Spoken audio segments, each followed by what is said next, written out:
Selamat pagi dan salam sejahtera bagi saudaraku semua yang terkasih dalam Tuhan kita Yesus Kristus.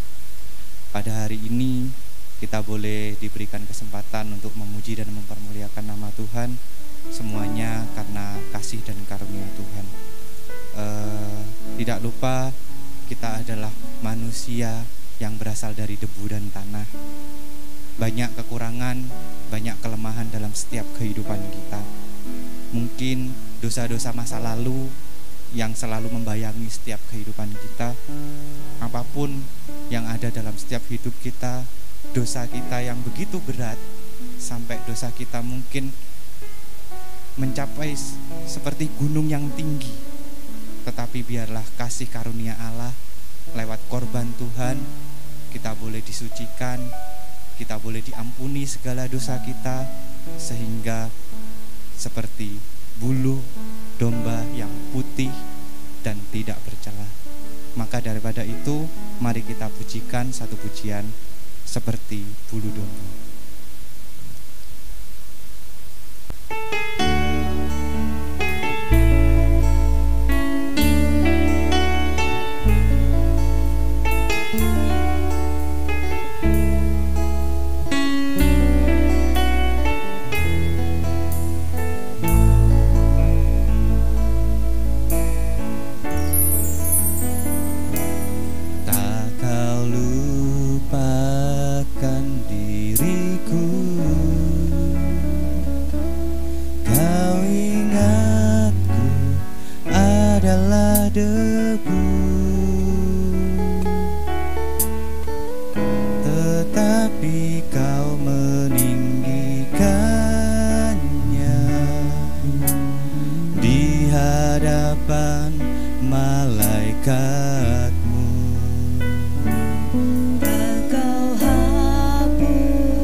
hapuskan namaku dari kitab kehidupan.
Segala kesalahanku yang telah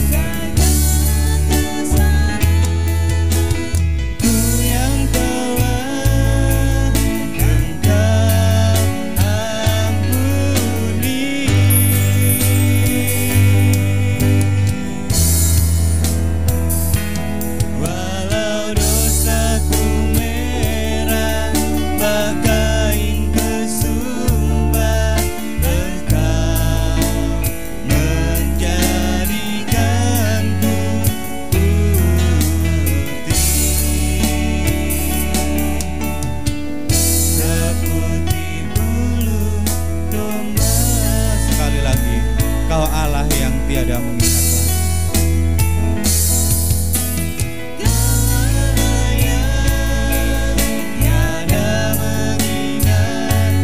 lagi.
Bapa kami yang kami sembah di dalam nama Tuhan kami Yesus Kristus, pada kesempatan pagi hari yang indah ini Tuhan, kami boleh berkumpul bersama, kami boleh beribadah bersama pada hari ini Tuhan.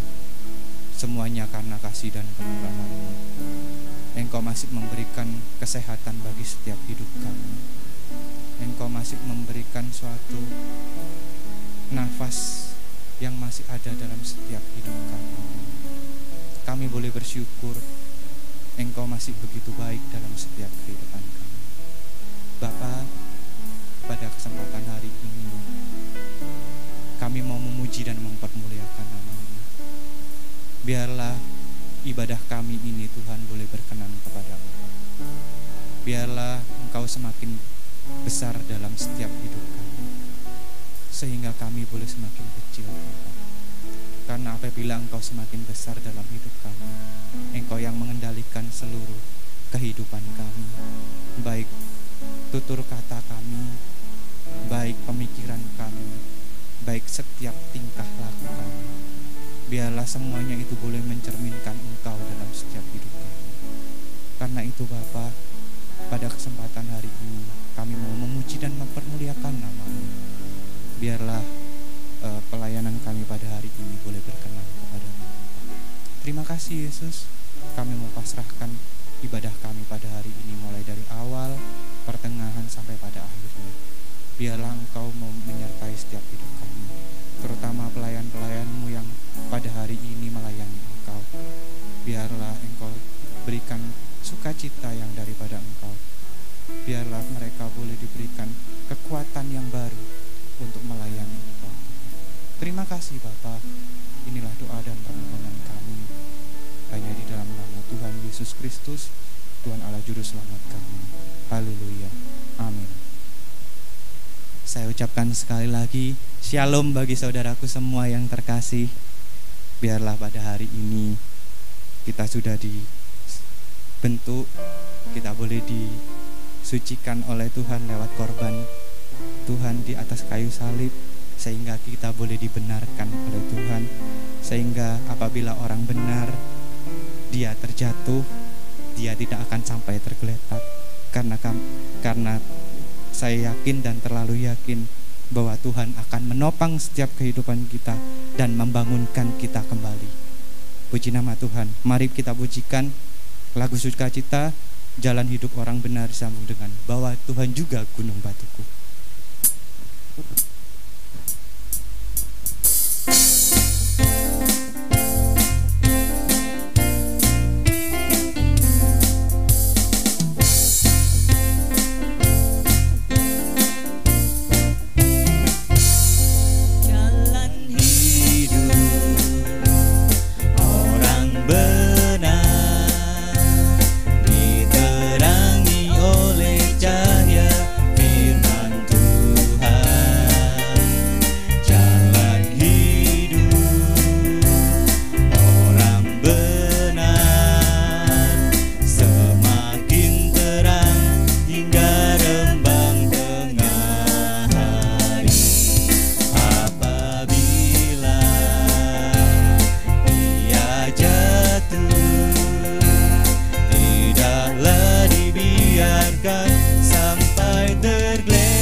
Dan gunung batuku, bahwa Tuhan juga gunung batuku, bahwa Tuhan juga gunung batuku, bahwa Tuhan juga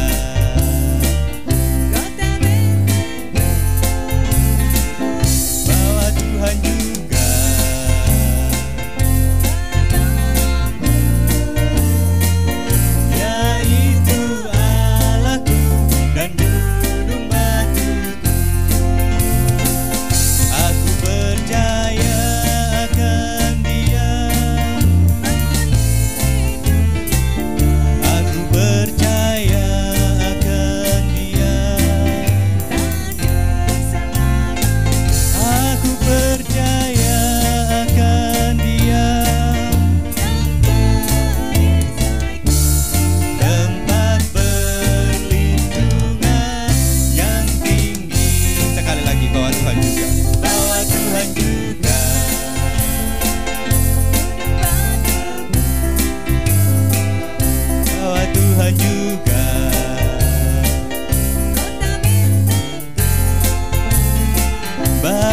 Tuhan juga.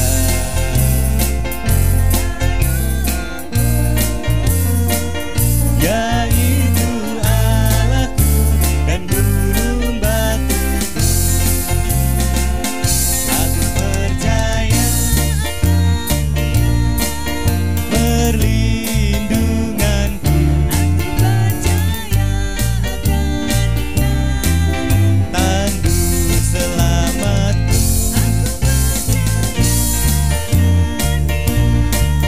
Sang perisaiku, tempat perlindungan yang tinggi.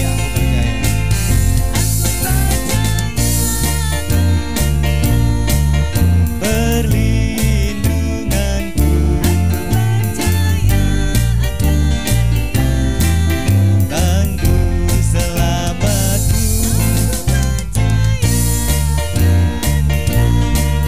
Sang perisaiku, tempat perlindungan yang tinggi. Sekali lagi aku percaya.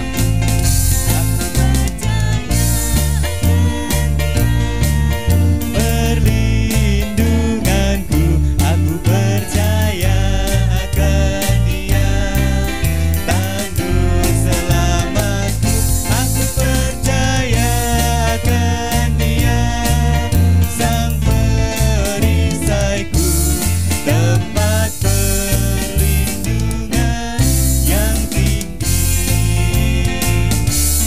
Tempat perlindungan yang tinggi. Tempat perlindungan yang tinggi.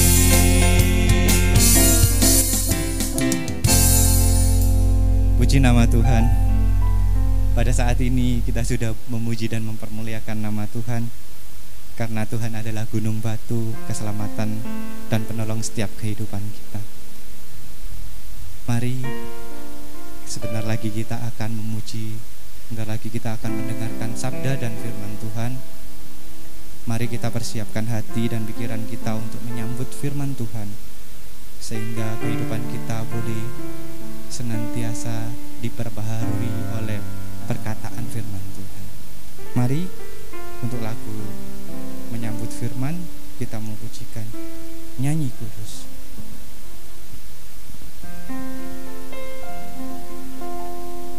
Nyanyi kudus, kuduslah Tuhan Allah Maha Kuasa. Nyanyi kudus, kuduslah Tuhan Allah Maha Kuasa.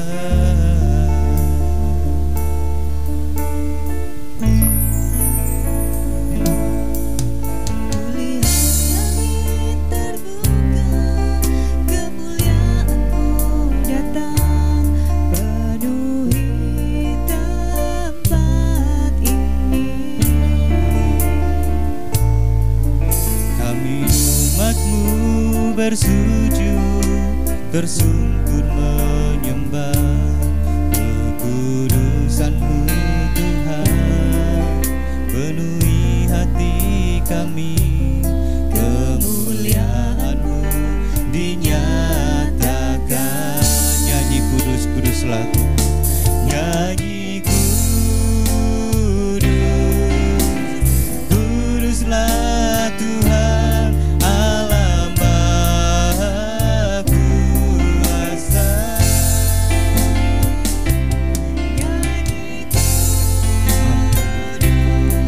Kudus, kuduslah Tuhan Allah Maha Kuasa.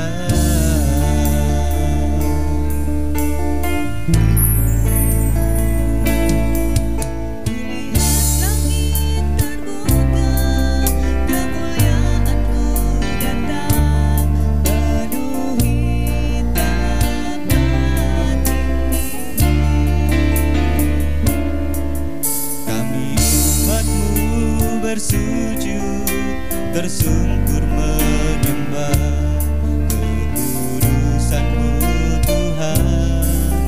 Penuhi hati kami, kemuliaan-Mu dinyatakan.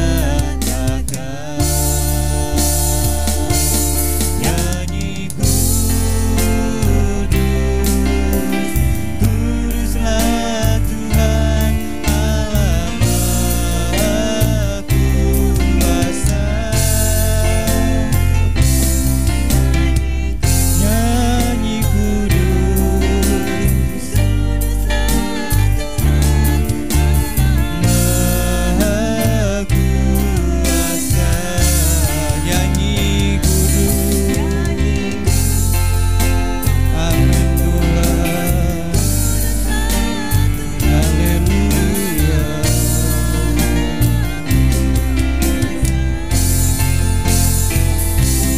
Nyanyi kuduslah Tuhan Allah Maha Kuasa. Nyanyi kuduslah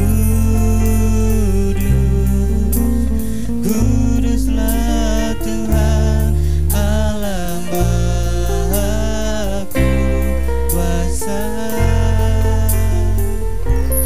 Nyanyi kuduslah Tuhan Allah Maha Kuasa.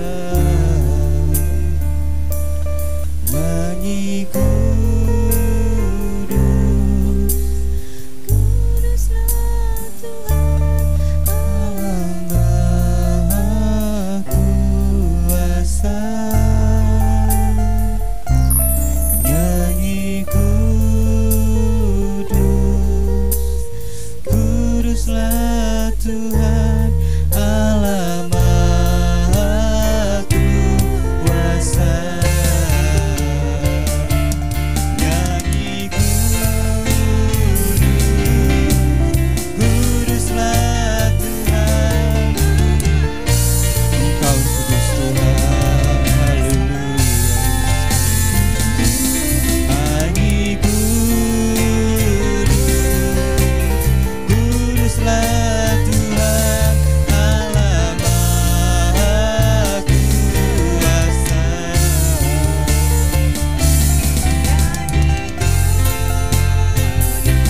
Amin Tuhan, Engkau yang layak disembah Tuhan, Engkau yang kudus Tuhan, haleluya, haleluya. Maha Kuasa. Nyanyi kudus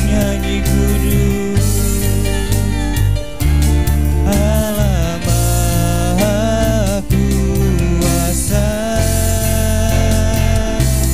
Nyanyi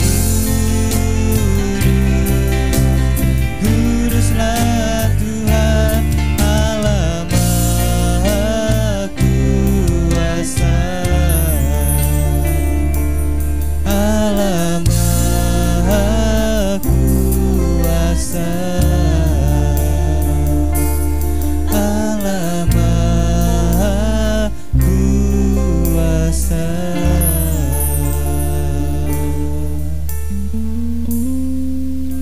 Mari kita berdoa. Kudus, kudus, kuduslah Tuhan. Engkau Allah semesta alam. Engkau layak ditinggikan dan patut dipuji dan dipermuliakan. Karena itu Tuhan, biarlah setiap pelayanan kami pada hari ini boleh berkenan kepada Engkau Tuhan, sehingga pelayanan kami Tuhan boleh berbau harum di hadapan-Mu. Apa gunanya Tuhan kami melayani Engkau, tetapi apabila semua pelayanan kami sia-sia di hadapan-Mu Tuhan, maka daripada itu Tuhan, biarlah pelayanan kami Tuhan kami persembahkan dengan hati kami, sehingga Engkau menilik sampai kedalaman hati kami. Apakah kami berkenan kepadamu? Apakah kami bernyanyi dengan hati kami, ataukah kami menyanyi hanya dengan mulut kami, Tuhan? Engkau yang mengerti setiap kehidupan kami. Pada hari ini Tuhan, sebentar kami akan mendengarkan sabda dan firman-Mu. Biarlah setiap kehidupan kami boleh diisi oleh firman-Mu, Tuhan. Seperti air mengalir yang selalu baru setiap harinya. Sehingga Tuhan, tanah hati yang kering ini boleh diisi oleh air firman-Mu. Sehingga tanah hati kami, Tuhan, boleh bertumbuh dan berbuah, boleh subur, Tuhan.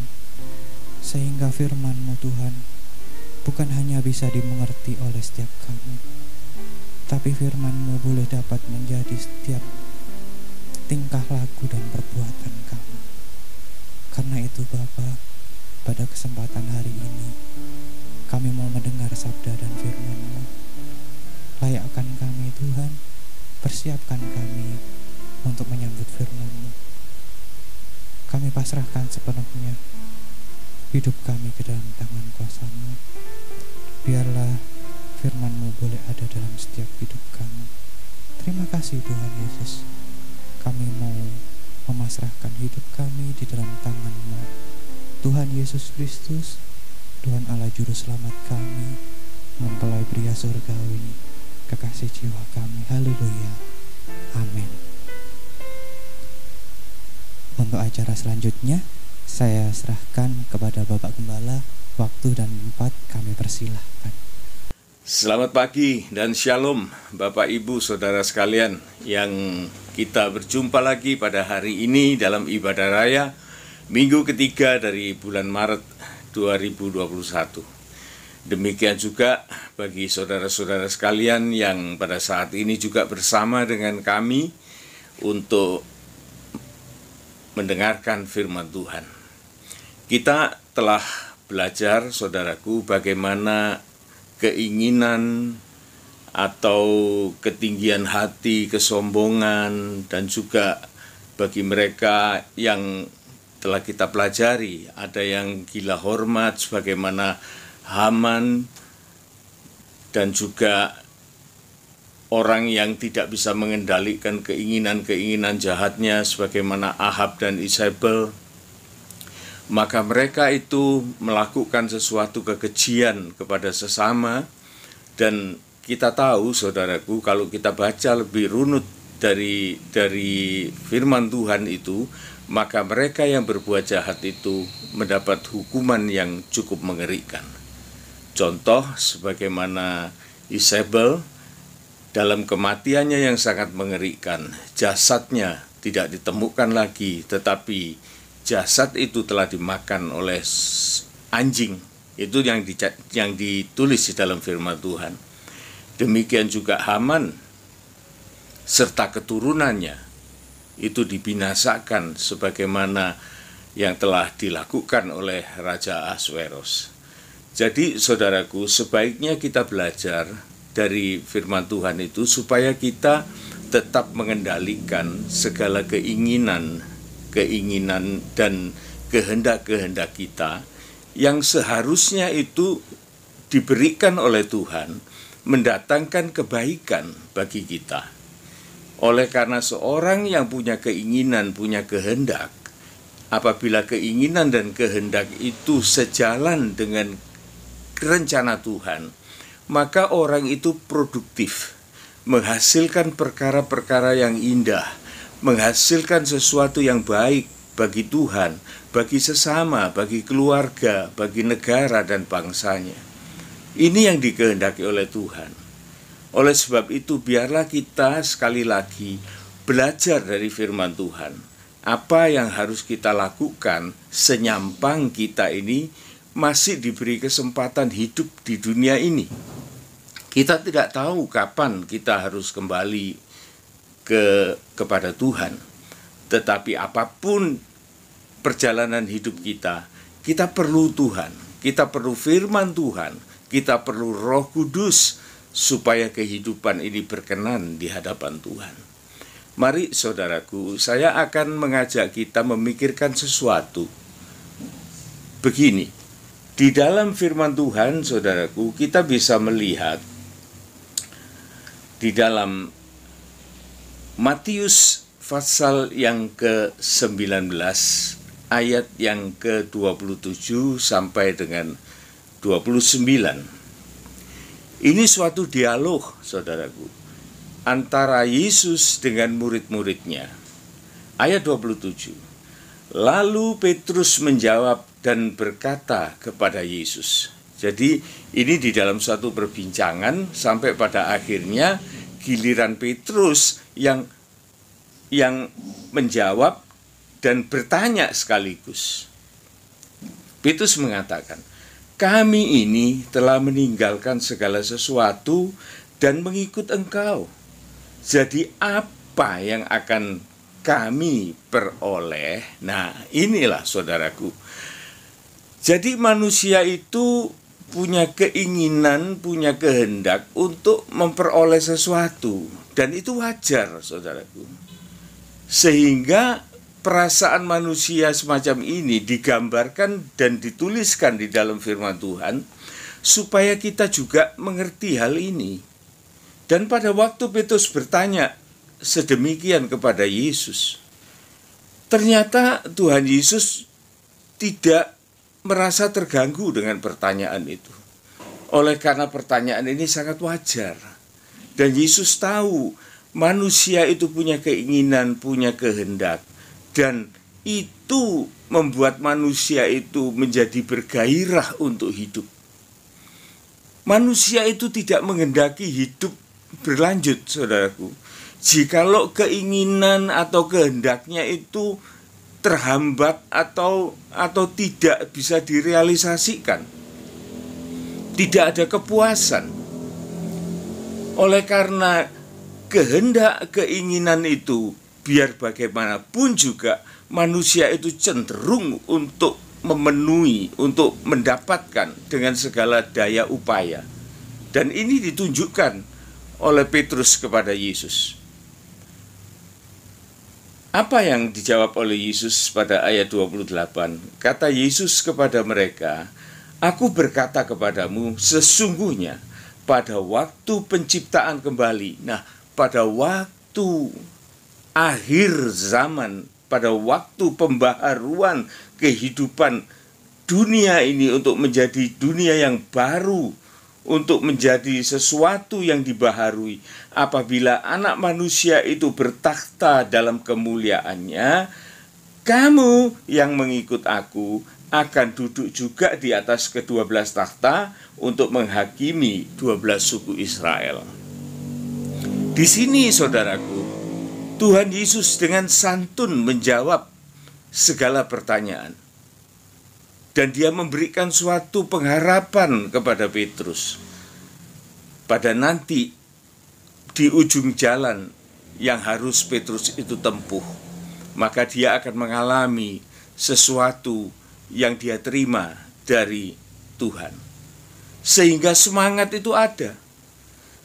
Lah, coba saudaraku, kalau kita ini tanya sama orang, atau Petrus ini tanya sama Yesus, aku ini dapat apa? Padahal aku ini sudah meninggalkan segala sesuatu untuk mengikut Engkau. Bagaimana kalau Tuhan Yesus itu mengatakan, ya kamu tidak dapat apa-apa, ya kamu cuma jadi orang baik gitu saja. Gimana? Mau enggak? Terus terang saudaraku, kalau manusia itu dikatakan bahwa tidak ada surga, tidak ada neraka, buat apa? Atau tidak ada neraka, surga saja gitu. Maka manusia ini akan tambah kurang ajar, saudaraku, karena tidak memikirkan sanksi hukuman. Tapi kalau surga itu tidak ada, yang ada itu cuma neraka saja. Lah buat apa kita ini akan berbuat baik? Jadi kita ini punya suatu tujuan, saudaraku. Dan Tuhan itu memberikan suatu pengertian tentang hal-hal semacam itu. Jadi di sini kita tahu, saudaraku, bahwa setiap manusia itu punya keinginan, punya kehendak, yaitu memperoleh sesuatu. Dan kalau perolehan ini tidak dicapai, saudaraku, maka orang itu terganggu mentalnya. Dia bisa depresi, dia bisa melakukan hal-hal yang aneh, saudaraku. Ini yang pertama. Terus kita lihat lagi yang kedua. Di dalam Matius pasal yang ke-16, ayat yang ke-13, kita lihat. Setelah Yesus tiba di daerah Kaisarea Filipi, ia bertanya kepada murid-muridnya, kata orang, siapa aku ini, anak manusia ini? 14, jawab mereka, ada yang mengatakan engkau ini Yohanes Pembaptis, ada juga yang mengatakan engkau ini Elia, ada pula yang mengatakan Yeremia, atau salah seorang nabi yang dibangkitkan. Lalu Yesus bertanya kepada mereka. Jawaban-jawaban mereka itu, saudaraku, ternyata tidak memuaskan hati Tuhan. Sehingga Yesus bertanya kepada mereka, tetapi apa katamu, siapakah aku ini? Maka jawab Simon Petrus, engkau adalah Mesias, anak Allah yang hidup. Kata Yesus kepadanya, berbahagialah engkau Simon bin Yunus, sebab bukan manusia yang menyatakan itu kepadamu, melainkan Bapa-Ku yang di sorga. Saudara perhatikan ayat yang ke-18. Dan aku pun berkata kepadamu, engkau adalah Petrus, di atas batu karang ini aku akan mendirikan jemaatku, dan alam maut tidak akan menguasainya. Kepadamu akan kuberikan kunci kerajaan sorga. Apa yang kau ikat di dunia ini akan terikat di sorga, dan apa yang kau lepaskan di dunia ini akan terlepas di sorga. Ini berbicara tentang pengakuan, saudaraku. Seseorang punya keinginan, punya kehendak, punya pengharapan supaya diakui. Bayangkan, saudaraku, kalau seseorang itu kehilangan pengakuan dirinya, kehilangan harga dirinya, keluarganya tidak mengakui lagi seseorang sebagai anggota keluarga itu. Seorang bapak, seorang ibu, anak, dan lain. Tidak ada pengakuan dari keluarga. Bagaimana depresinya orang semacam itu? Banyak, saudaraku, bukan hanya orang biasa, para nabi. Antara lain Elia, juga Yunus, juga Ayub, dan beberapa lagi orang-orang besar. Mereka mengalami suatu depresi, sesuatu keputusasaan, dan mereka menghendaki lebih baik mati. Bayangkan, saudaraku, apabila seseorang itu, saudaraku, mengalami kekecewaan oleh karena dia tidak ada pengakuan tentang dirinya, maka orang itu merasa lebih baik dia berakhir dalam hidupnya. Mengapa kita mau hidup? Oleh karena kita masih ada pengakuan tentang eksistensi kehidupan kita. Cuma di sini, saudaraku, yang perlu saya tegaskan dan perlu kita perhatikan dengan sungguh-sungguh. Mengapa Tuhan itu juga punya keinginan, punya kehendak diri untuk diakui keberadaannya. Padahal dia Tuhan, saudaraku. Diakui, tidak diakui, dia tetap Tuhan. Tetapi mengapa Allah itu begitu ngotot memperkenalkan dirinya kepada manusia? Ini yang perlu kita mengerti, saudaraku. Oleh karena manusia itu membutuhkan pengakuan diri untuk kesombongan. Itu banyak bisa kita lihat, saudaraku. Manusia itu menonjolkan dirinya semata-mata hanya untuk dirinya sendiri, supaya diakui ketenarannya, diakui kepintarannya, diakui martabatnya. Yang untung siapa? Manusia itu sendiri yang minta pengakuan itu. Justru kadang-kadang orang yang mengakui itu malah ditindas. Dan orang yang diakui merasa lebih besar. Lebih dari itu tidak ada, saudaraku. Tetapi perhatikan, Tuhan itu mati-matian dia minta manusia itu mengakui keberadaannya. Oleh karena Tuhan itu mengasihi kita. Jikalau manusia itu tidak pernah mengakui keberadaan Tuhan, maka Tuhan sangat tahu dan sangat mengerti bahwa manusia itu siapapun dia akan mengalami kebinasaan. Hanya oleh karena kasih karunia-Nya, Allah itu mau mendekati manusia di dalam Yesus Kristus. Firman itu mewujudkan keberadaannya sebagai seorang manusia.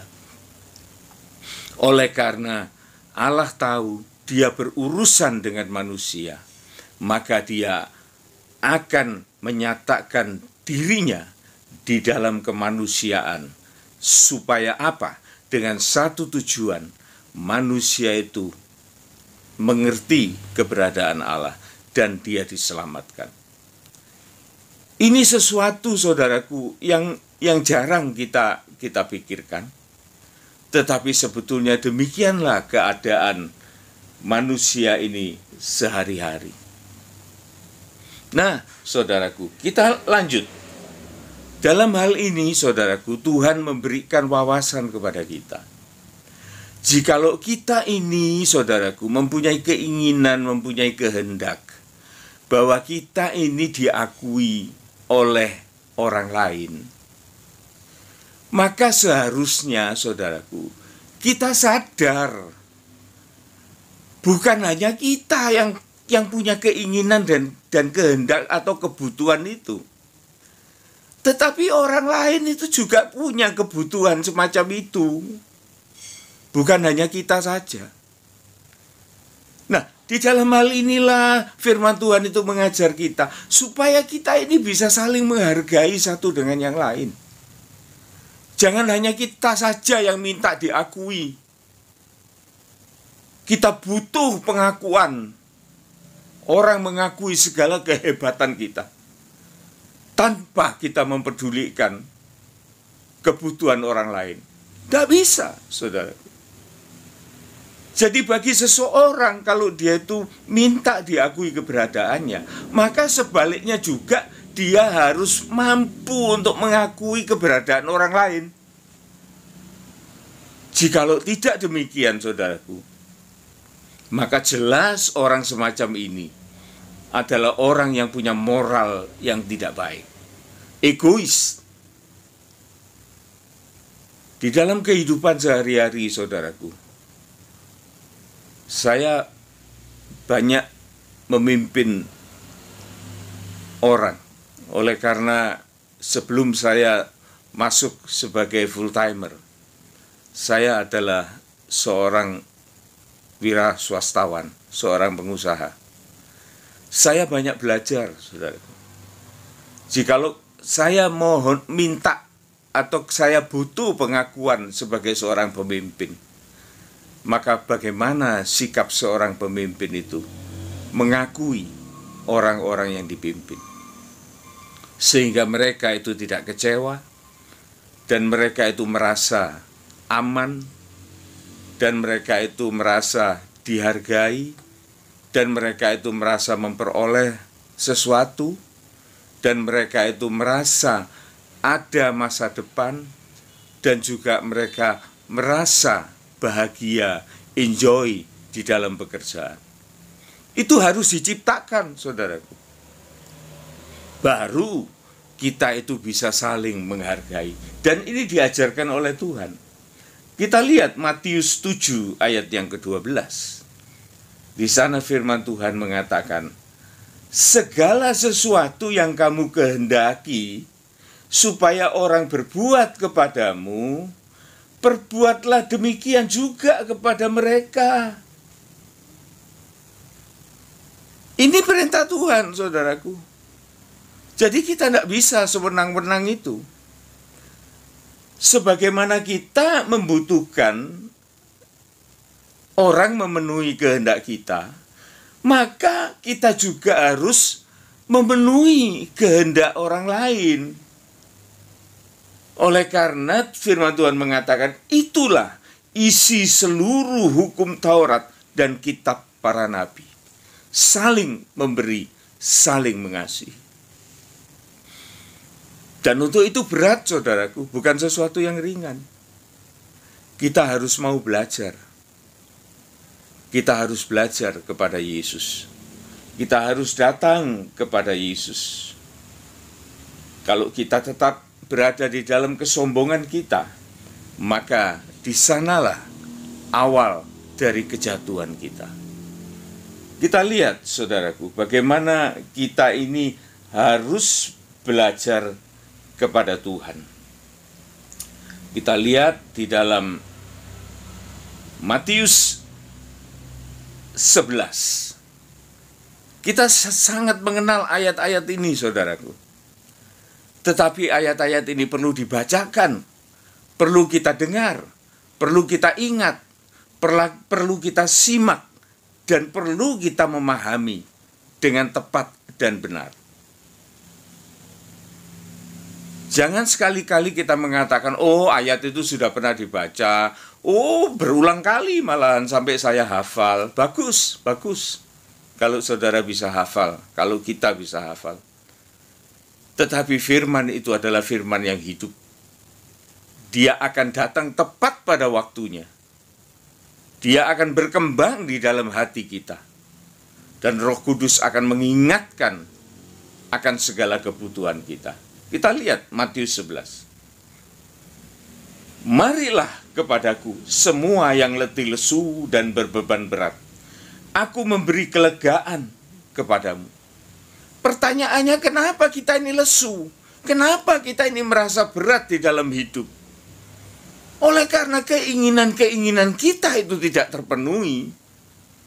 Kehendak kita itu terhambat. Sehingga kita menjadi frustasi. Sehingga kita menjadi depresi. Dan akhirnya kita menjadi orang yang kehilangan keseimbangan jiwa. Oleh apa? Oleh karena kesombongan. Oleh karena tidak ada kuasa pengendalian, penguasaan diri itu. Sehingga kita diperbudak, diperhamba oleh dosa-dosa keinginan kemanusiawian kita. Ini yang harus dirubah, saudaraku. Oleh karena keinginan ini tadi saya katakan sejatinya bisa membuat orang itu menjadi baik, menjadi produktif. Tetapi begitu keinginan ini menjadi liar, tidak terkendali, maka keinginan itu berbalik menjadi musuh besar, merusak kehidupan kita. Saudara-saudara yang pada saat ini ada merasa tertekan oleh karena sesuatu, firman Tuhan datang kepada saudara. Datang kepada Yesus. Oleh karena dialah sumber kelegaan yang akan diberikan kepada kita. Orang yang letih lesu dan berbeban berat datang kepada Yesus. Oleh karena Dia yang akan mengambil alih beban kita itu. Dan Dia sudah lakukan itu, saudaraku. Namun kita seringkali tidak kenal, tidak tahu. Sehingga kita pikul sendiri beban berat itu. Sebetulnya Yesus sudah menyelesaikan itu 2000 tahun yang lalu di atas kayu salib. Dan siapa yang mau datang kepada Dia, serahkan segala beban dan penderitaan yang tidak berguna dalam hidup ini untuk Dia tanggung di atas kayu salib. Dan Dia memberikan suatu kelegaan, suatu kebahagiaan, suatu kemenangan di dalam kehidupan kita.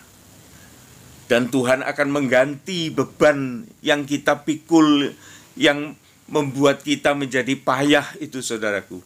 Dia akan menggantikan dengan kuk atau dengan hukum-hukum Allah yang sangat berguna bagi kehidupan kita.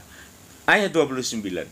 Pikulah kuk yang kupasang dan belajar kepadaku, karena aku ini lemah lembut, rendah hati, maka jiwamu akan mendapat ketenangan, sebab kuk yang kupasang itu enak dan bebanku itu ringan. Saudara, betapa untungnya kita ini mempunyai Tuhan yang kita kenal di dalam Kristus Yesus, yang menawarkan sesuatu yang indah, yang baik di dalam kehidupan kita, supaya di dalamnya kita boleh mendapat suatu kebahagiaan. Kerendahan hati itu, saudaraku, adalah suatu tindakan apa? Bisa menghargai kelebihan orang lain. Itu orang yang rendah hati. Kalau orang itu tinggi hati, saudaraku, dia melihat orang yang lebih tinggi dari dia, orang yang lebih pintar dari dia, orang yang lebih kaya, orang yang lebih terhormat. Justru kita menjadi sakit hati. Itu kan bodoh. Seharusnya kalau kita itu punya teman atau punya saudara atau punya sahabat, siapapun juga, semakin dia dipermuliakan, seharusnya orang yang rendah hati itu dia ikut senang. Oleh karena dia punya kawan. Di dalam gereja itu merupakan suatu tubuh Kristus. Kalau satu itu dipermuliakan, maka semua itu dipermuliakan. Saya sebagai gembala sidang juga punya pikiran semacam itu. Jikalau ada sidang jemaat yang dipermuliakan Tuhan, maka saya lebih bersuka cita. Oleh karena saya juga akan ikut dimuliakan oleh karena kemuliaan dari salah seorang sidang jemaat. Dan sidang jemaat pun harus punya pikiran semacam itu. Jikalau seorang gembala itu dimuliakan, maka seluruh sidang jemaat itu akan menikmati kemuliaan Tuhan yang dilewatkan kepada gembalanya. Seharusnya begitu. Itu baru orang rendah hati. Anggota dengan anggota pun juga demikian. Jangan melihat salah seorang saudaranya di dalam tubuh Kristus dipermuliakan, dia malah marah-marah. Bodoh banget. Seharusnya dia bersyukur, mengucapkan syukur, berterima kasih. Ini orang yang rendah hati. Orang yang rendah hati itu, saudaraku, mengakui kelebihan orang lain, tetapi juga yang lebih sulit ialah mengakui kekurangan diri sendiri. Mengakui orang itu sulit, tetapi itu masih gampang.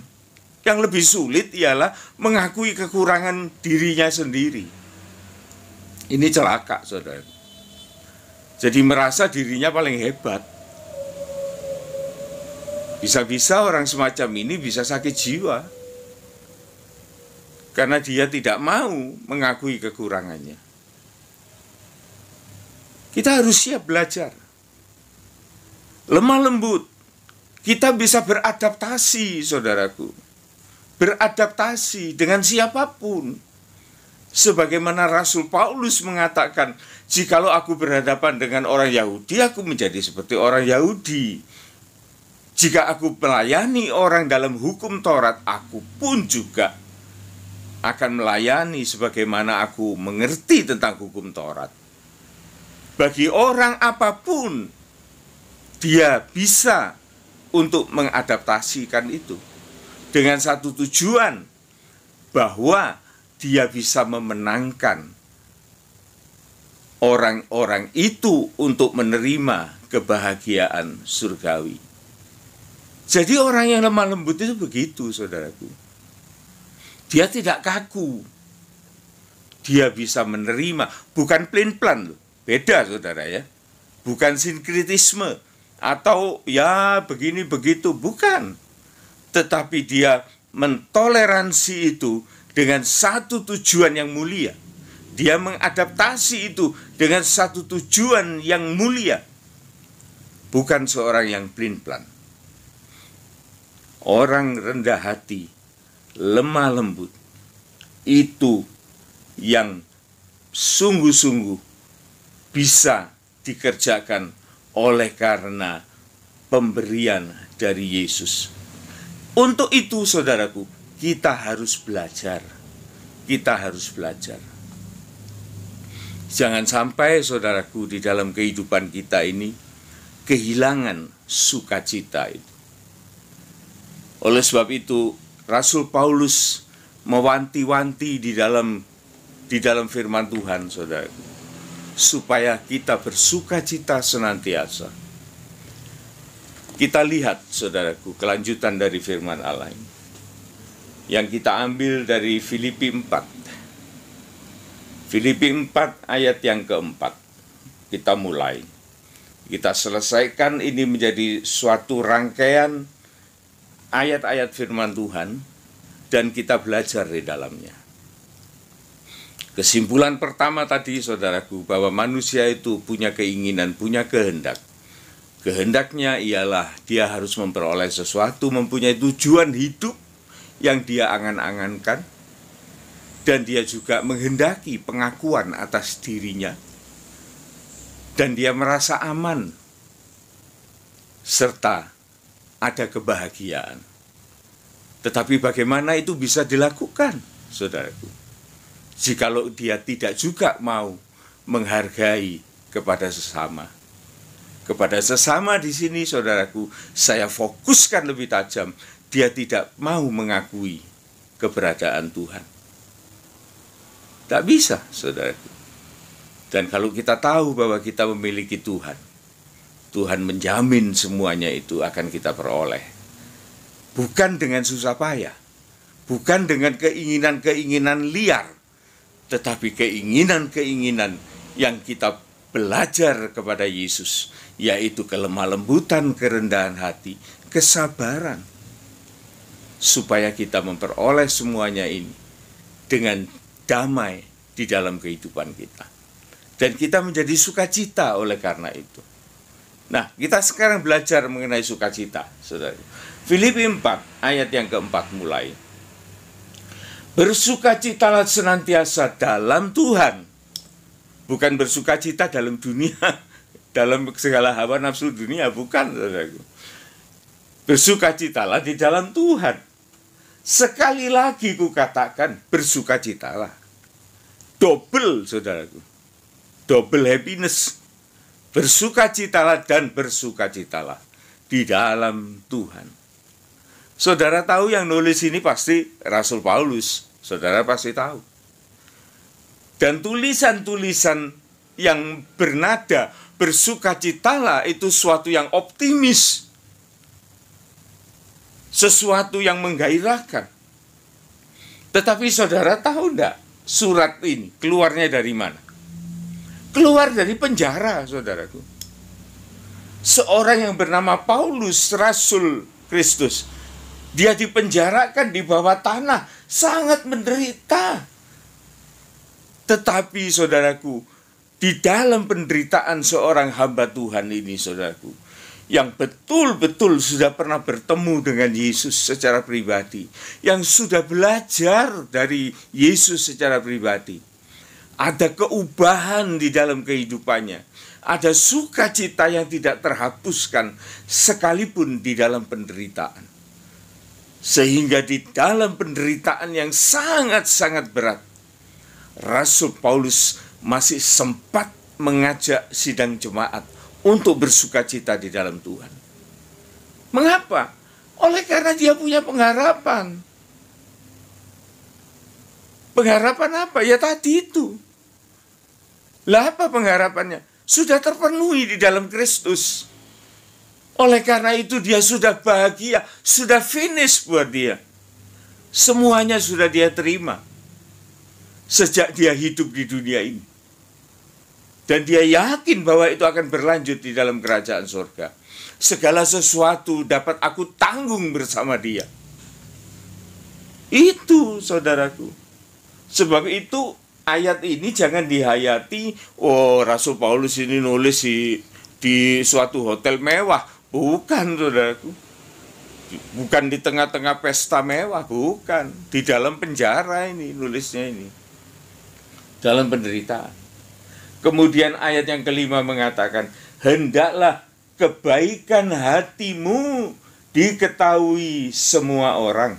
Tuhan sudah dekat. Kebaikan, saudaraku. Jadi orang lain itu butuh kebaikan dari kita. Bukan hanya kita tok yang butuh kebaikan itu dari orang lain. Makanya ada istilah bahasa Jawa ya, satu kata-kata kalimat yang sangat indah. Yang mengatakan ojo njupuk, jangan mengambil ya, dari tempat yang kamu tidak pernah memberi.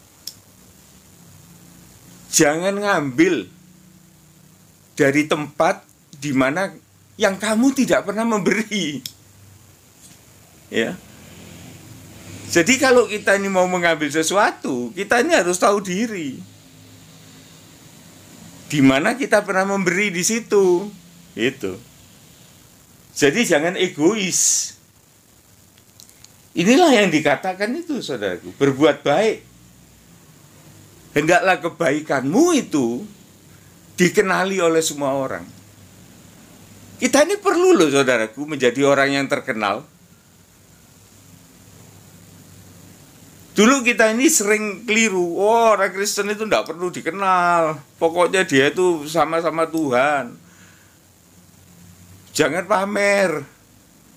Nanti punya keinginan terkenal loh. Kenapa kalau terkenal? Apa salahnya menjadi orang terkenal? Stefanus itu dipilih oleh karena dia dikenal atau terkenal sebagai seorang yang baik, penuh Roh Kudus, dan dia orang yang mempunyai karunia-karunia dari Tuhan. Maka oleh karena keterkenalan Stefanus, maka dia dipilih oleh para rasul untuk menjadi pengurus sidang jemaat. Perlu dikenal, saudaraku. Seorang yang bernama Dorcas, yang dia terkenal punya hati yang baik, suka memberi kepada orang lain, teman-teman sekelilingnya. Dia berjasa membuatkan teman-teman itu, para tetangganya, sahabatnya, membuatkan pakaian-pakaian. Pada waktu Dorcas ini dalam kematiannya, maka semuanya datang melawat, menangisi kepergian Dorcas. Dan itu menggerakkan hati seorang rasul. Dan dia membangkitkan Dorcas. Karena apa? Karena dia baik. Dan kebaikannya itu terkenal. Oleh sebab itu orang Kristen harus berbuat baik. Dan dia harus terkenal dengan kebaikannya. Ada seorang perwira Romawi yang minta tolong kepada Yesus oleh karena ada keluarganya yang sakit parah. Dia takut menghadapi Yesus. Dia minta kepada para tua-tua Yahudi untuk minta Yesus menyembuhkan keluarganya. Apa kata para tua-tua Yahudi kepada Yesus? Tolonglah perwira itu. Oleh karena dia patut mendapat pertolonganmu. Mengapa? Oleh karena perwira itu sangat baik kepada kami kepada kita bangsa Yahudi. Dan dia banyak kali menolong orang-orang Yahudi mendirikan sinagog atau rumah-rumah ibadah. Loh, kebaikan loh itu saudaraku. Dan Yesus pada waktu mendengar kebaikan dari perwira itu, maka dia mengatakan, baik, aku akan menolong dia. Maka sembuh keluarganya itu. Jadi kebaikan itu butuh saudaraku. Bukan kebaikan itu pasif, tapi kebaikan itu setengahnya harus dipamerkan.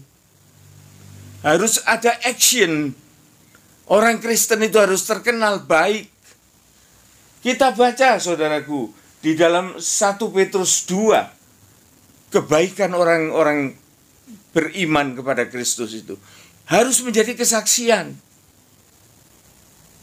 1 Petrus 2 ayat 12 dan seterusnya.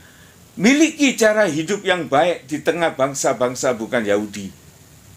Jadi kita hidup di dalam masyarakat yang mungkin tidak seiman dengan kita. Mungkin orang-orang yang berbeda pandangan, berbeda paham, berbeda tabiat, tradisi dan lain sebagainya. Kita harus bisa menempatkan diri di situ. Supaya apabila mereka memfitnah kamu sebagai orang yang durjana, mereka dapat melihat dari perbuatan-perbuatanmu yang baik dan memuliakan Allah pada hari Allah melawat mereka.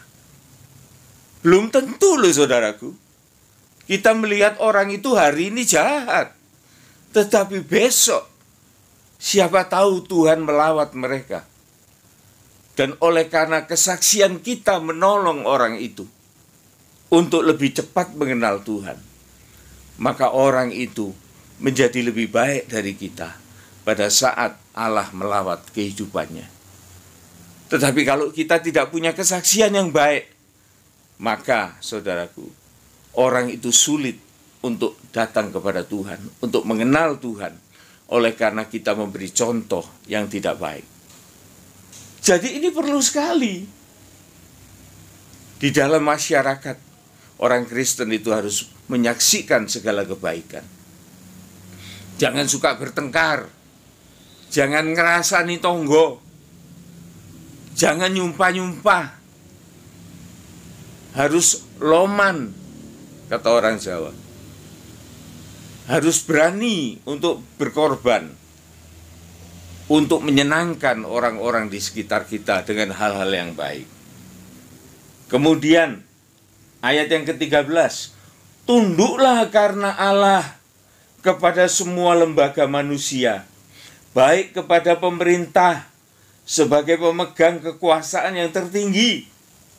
Orang Kristen itu harus taat, saudaraku. Tidak boleh melawan pemerintah.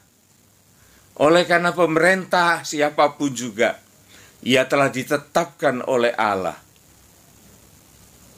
Bagaimana kehidupan orang Kristen, saudaraku, yang memusuhi pemerintahan yang sah? Tidak boleh hal itu terjadi.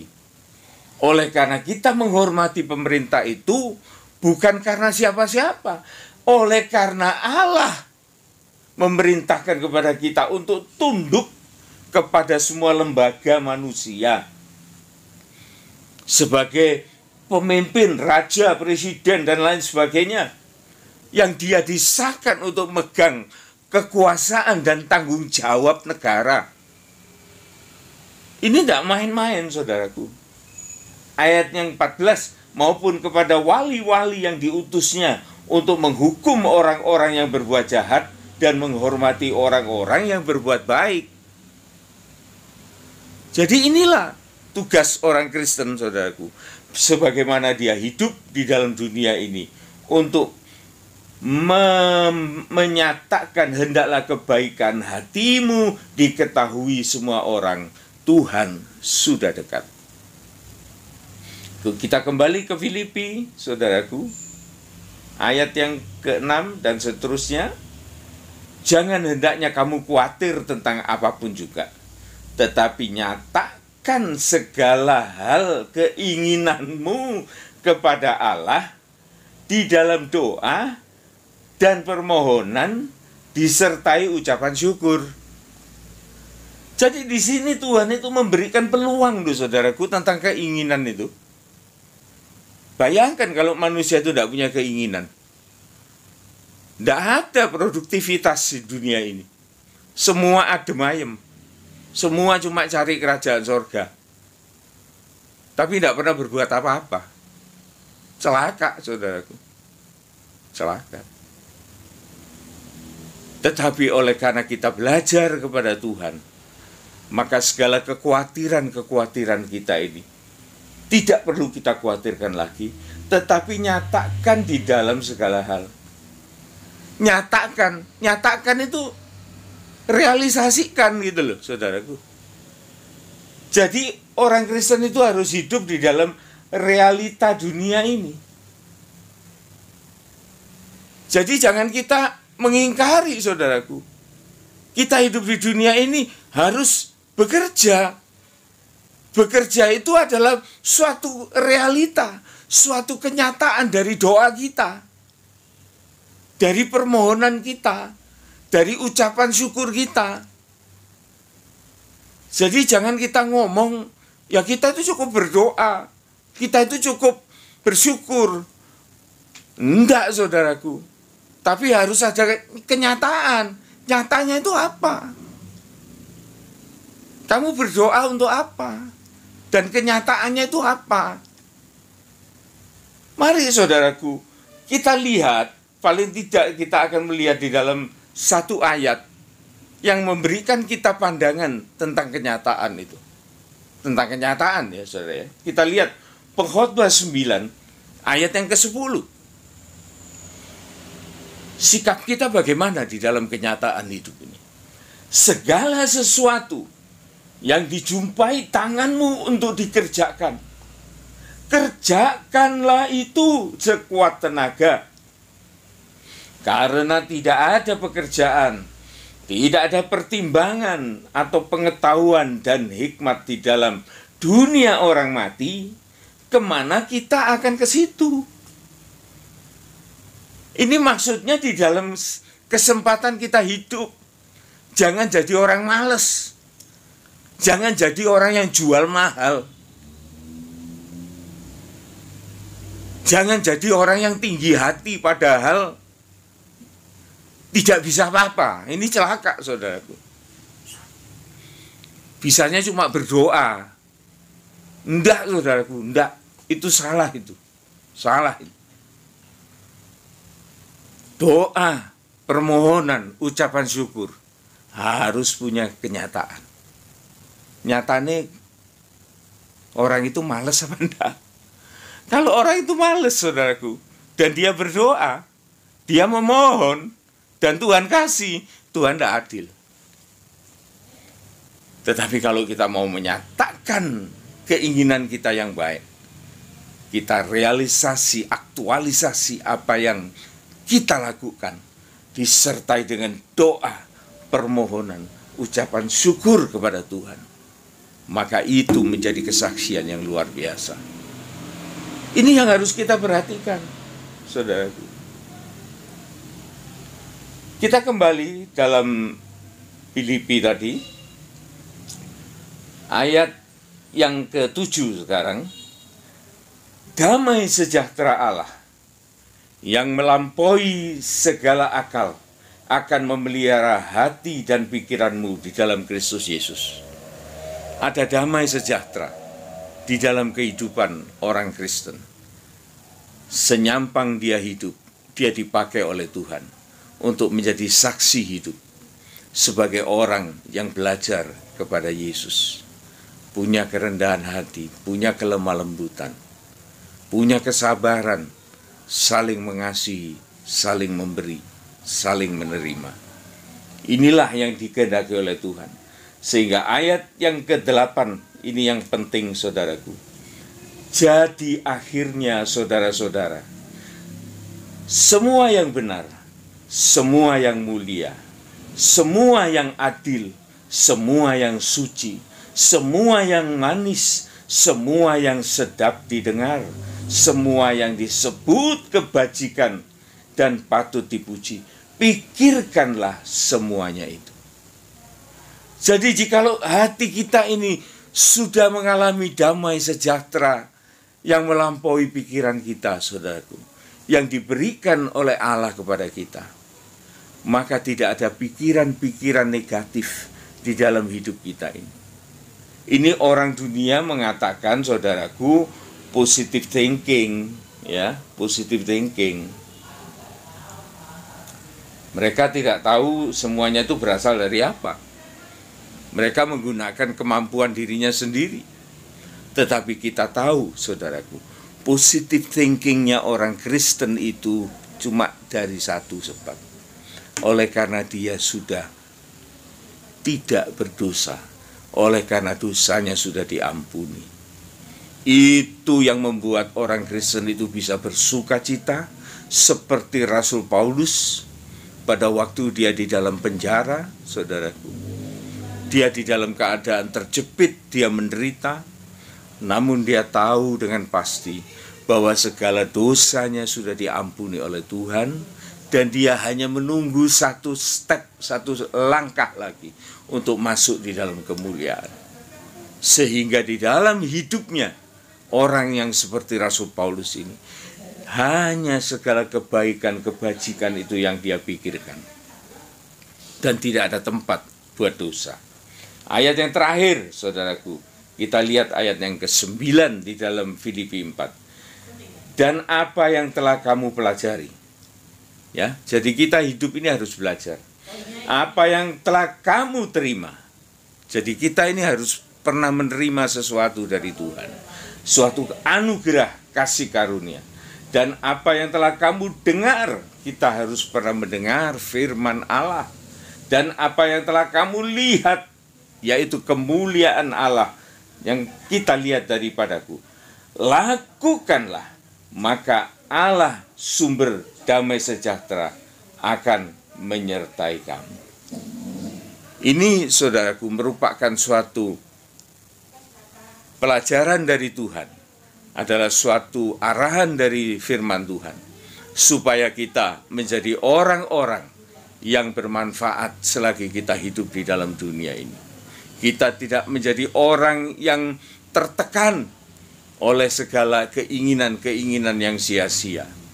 Tetapi kita serahkan itu kepada Tuhan. Dan kita mau belajar dari Tuhan. Pelajaran yang kita peroleh adalah kerendahan hati, kelemah lembutan, kesabaran. Di sini, saudaraku, kita bisa saling memanfaatkan kehidupan hidup yang diberikan oleh Tuhan. Menjadi orang-orang yang bermanfaat. Orang yang mencari dulu kerajaan surga. Maka semuanya akan diberikan kepadamu, kata firman Tuhan. Mencari kerajaan surga beserta kebenarannya. Jadi bukan nyari kerajaan surga tok, bukan. Tetapi mencari kerajaan surga dan juga kebenaran. Kebenaran itu apa? Lakonono.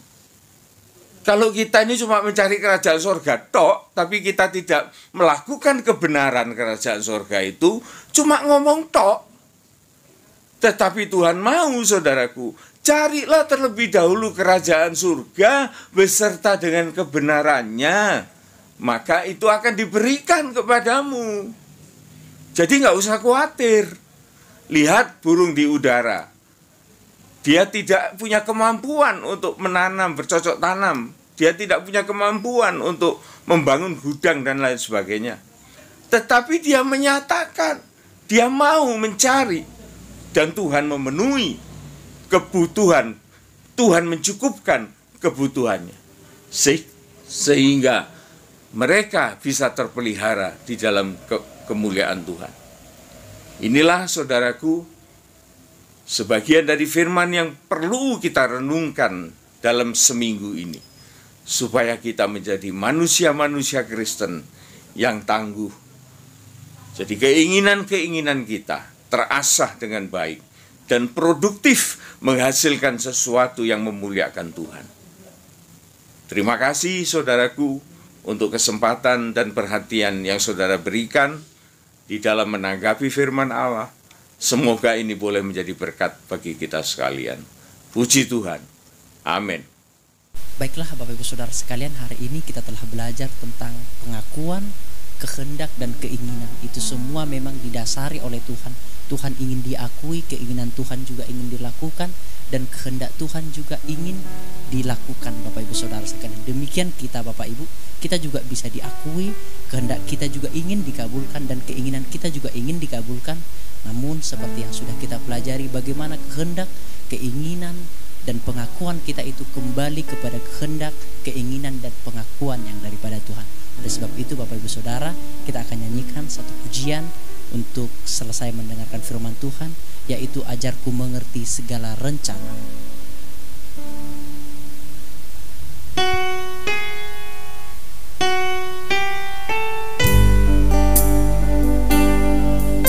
Mari Bapak Ibu Saudara, keinginan, kehendak, dan perbuatan kita senantiasa seturut dengan maunya Tuhan.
Dari awal. Ajarku mengerti segala rencanamu.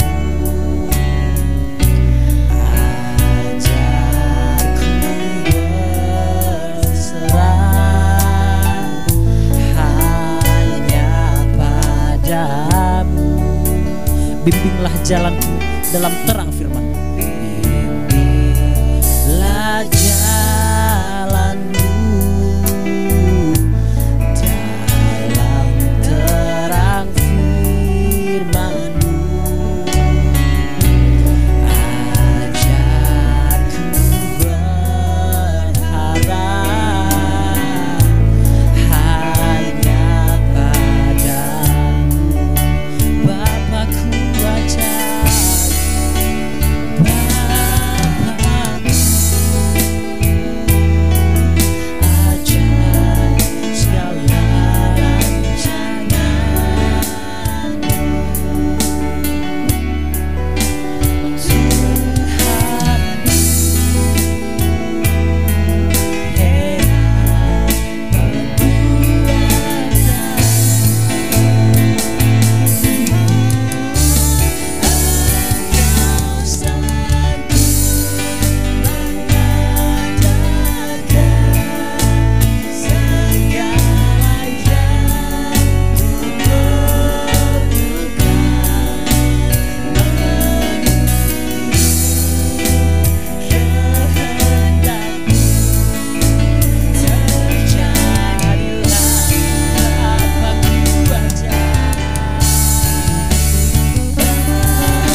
Tuhan, buat firman Tuhan yang sudah kami dengarkan bersama-sama. Hari ini kami belajar bagaimana keinginan kami, kehendak kami, dan juga segala apa yang kami rindukan, semuanya kembali kepada Tuhan. Biarlah seturut dengan kehendak yang daripada Tuhan. Bapa di surga, berkati hamba-Mu yang sudah menyampaikan berita firman-Mu, yang sudah meluangkan waktu pemikiran dan perasaan. Kiranya Tuhan berkati Bapak Gembala kami di dalam kesehatan, di dalam keluarga, untuk juga mungkin usaha mungkin yang telah berjalan sampai hari ini. Kiranya Tuhan yang memberkati. Terima kasih Bapak di surga. Terima kasih sidang jemaat-Mu juga yang sudah mendengarkan berita firman-Mu. Kiranya Tuhan memberikan kekuatan dan kesehatan kepada mereka, sehingga mereka juga boleh selalu senantiasa boleh melakukan firman-Mu. Terima kasih Tuhan, terima kasih dalam nama Yesus, puji Tuhan. Amin. Sebentar Bapak Ibu, kita akan mendengarkan pengumuman untuk 1 minggu ke depan. Seperti biasa, ibadah PA berjalan hari Rabu jam 5 sore, dan juga ibadah kaum muda berjalan seperti biasa hari Sabtu, dan ibadah sekolah minggu tetap berjalan seperti biasa hari Minggu pagi. Namun biasanya akan kami share kira-kira jam 11-12 akan kami share, dan ibadah raya tetap berjalan seperti biasa. Kita akan tetap masih melaksanakan ibadah online.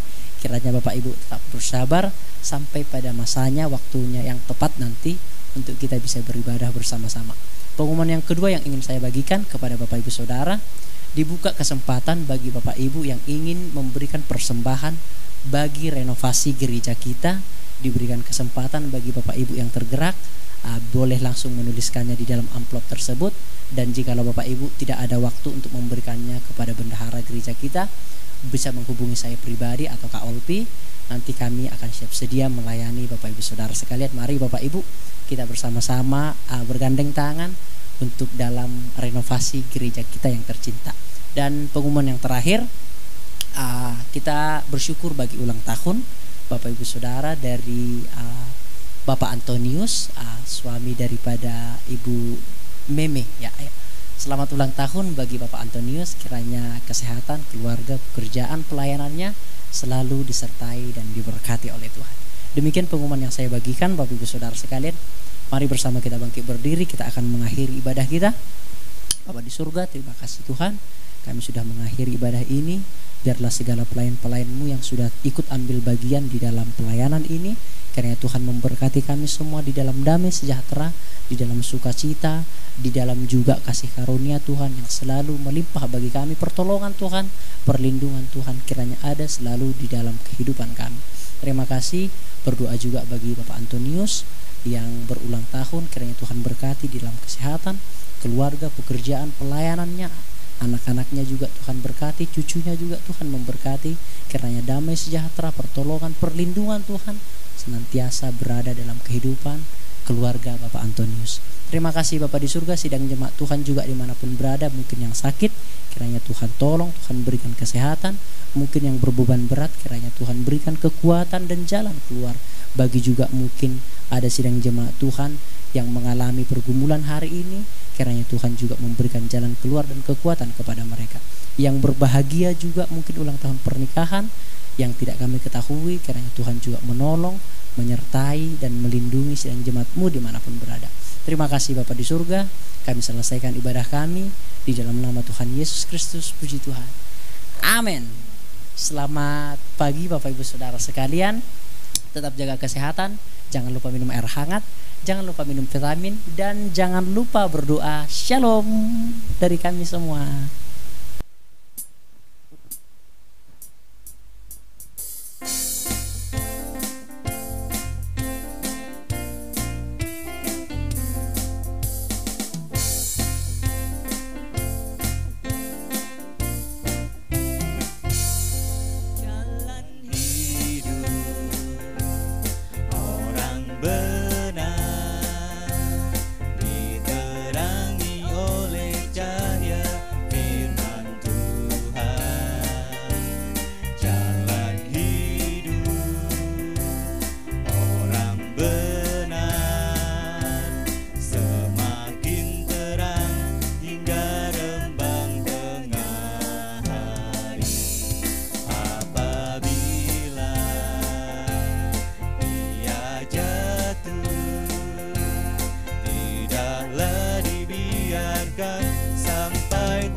gunung batuku.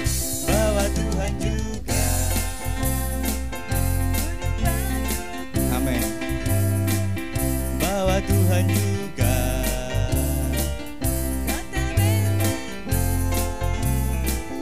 Bahwa Tuhan juga.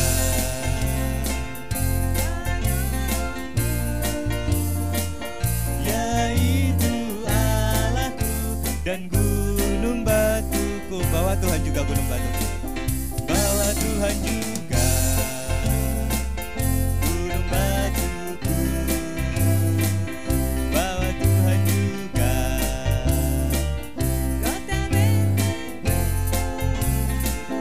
Bahwa Tuhan juga.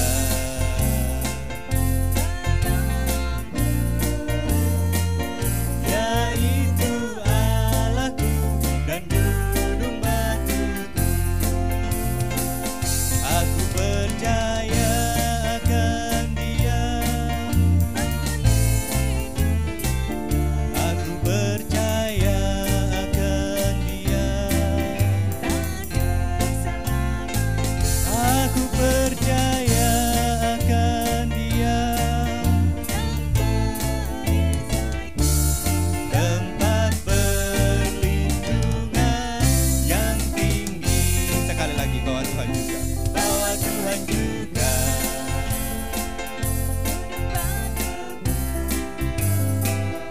Bahwa Tuhan juga.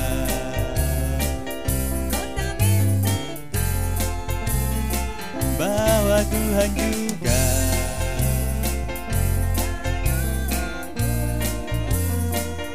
Ya